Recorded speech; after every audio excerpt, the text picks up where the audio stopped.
നമ്മൾ പറഞ്ഞ പോലെ മഴക്കാലത്ത് മസ്റ്റാനും വളങ്ങൾ ചെയ്യണം, അതിലാരും വിട്ടു നിൽക്കരുത്.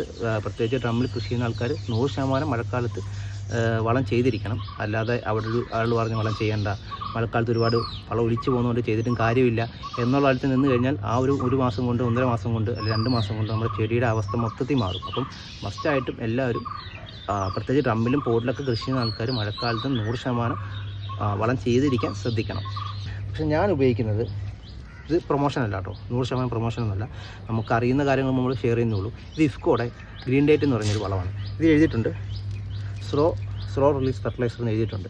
അപ്പോൾ ഇത് ഒരു ചെറിയ തരിതരിയായിട്ട് ഗ്രാനുൾസ് ടൈപ്പാണ്. ഇത് നോക്കിയാൽ കാണാം, എന്താ കാണുമെന്ന് എനിക്കറിയില്ല, ചെറിയ ചെറിയ കുരുക്കൾ പോലെയുള്ള വളങ്ങളാണ് ഇതാ ഈ കാണുന്നത്. അപ്പം ഇത് നമ്മൾ മണ്ണിലേക്ക് ഇട്ട് കഴിഞ്ഞാൽ 1 മാസത്തോളം അതിൻ്റെ എഫക്റ്റ് അവിടെ ഉണ്ടാകും. പതിയെ മണ്ണിലേക്ക് അലിഞ്ഞ് ചേർന്ന് നമുക്ക് 1 മാസത്തേക്ക് വേണ്ട വളങ്ങൾ അത് കൊടുത്തുകൊണ്ടിരിക്കും.